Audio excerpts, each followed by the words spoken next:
ఎన్టీఆర్ అభిమాని అయిన జయప్రదకు ఎన్టీఆర్కు ఎందుకు చెడింది?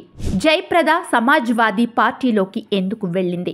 జయప్రద ఇప్పుడు సినిమాలు ఎందుకు మానేసింది?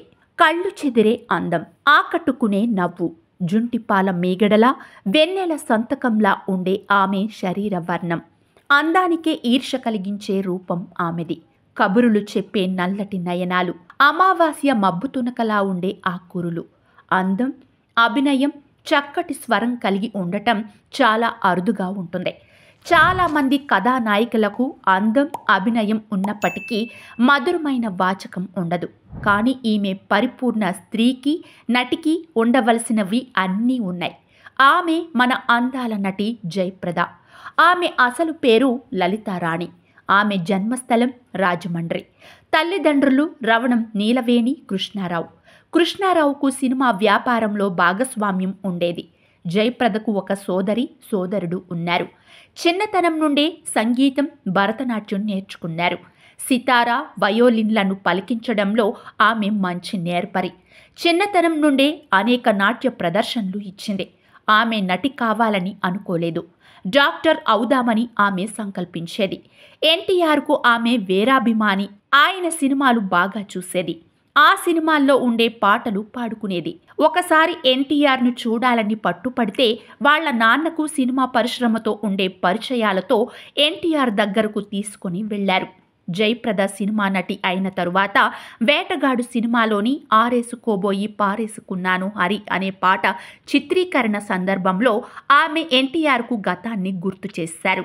ఎన్టీఆర్ గుర్తు తెచ్చుకొని, ఓహో ఆ పిల్లవు నీవే అన్నమాట అని అన్నారని జయప్రద ఓ సందర్భంలో చెప్పింది.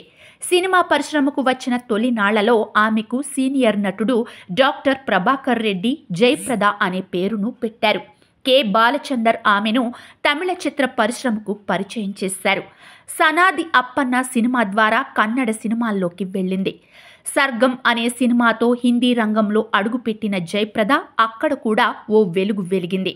తెలుగులో విజయ్ నిర్మల తరువాత కృష్ణతో ఎక్కువ సినిమాలు చేసిన కథానాయకిగా రికార్డు సృష్టించింది. ఆమె అందాన్ని వర్ణిస్తూ Satyajit Ray one of the most beautiful faces of the world అన్నారు ఆయన. అంతగా ఆమె ప్రేక్షకులను సమ్మోహనపరిచింది. ఆమెను ఊహించుకొని కథలు రాసిన రచయితలు ఉన్నారు. సహజ నటిగా పేరు తెచ్చుకున్న జయసుధతో పోటీపడి జయప్రద నటించిన సినిమాలు ఎన్నో ఉన్నాయి. మచ్చుకు, మేఘ సందేశం, శ్రీవారి ముచ్చట్లు చాలు, సాగర సంగమం సినిమాల్లో ఆమె నటన, ఆమె సినిమా జీవితం కూడా అంతులేని కథే. ఆ రోజుల్లో 60లోని హీరోలతో చెంగున జయప్రద ఎగిరితే అభిమానులు ఫిదా అయిన సందర్భాలు ఎన్నో ఉన్నాయి. కొందరు తారలకు గుడి కట్టిన అభిమానులు చాలామందే ఉన్నారు. జయప్రదకు మాత్రం గుండెల్లోనే గుడి కట్టారు. అగ్ర హీరోలందరితోనూ ఆమె జత కట్టారు. ముఖ్యంగా నటరత్న నందమూరి తారక రామారావుతో ఆమె నటించిన ఎన్నో సినిమాలు సూపర్ డూపర్ హిట్ అయ్యాయి. తెలుగులో మొదలైన ఆమె పయనం బాలీవుడ్ దాకా సాగింది. అక్కడి నుంచి ఆమె జీవితం రాజకీయాల వైపు మళ్ళింది. మొదట్లో తెలుగుదేశం పార్టీలో చేరి సేవలందించారు. సమాజ్వాదీ పార్టీ నుంచి 2 సార్లు ఎంపీగా గెలిచారు. ఆ పార్టీ ప్రధాన కార్యదర్శి హోదాలోనూ పనిచేశారు. ప్రస్తుతం క్రియాశీలక రాజకీయాల్లో లేకున్నా విశ్రాంత జీవితాన్ని గడుపుతున్నారు. నేడు జయప్రద పుట్టినరోజు.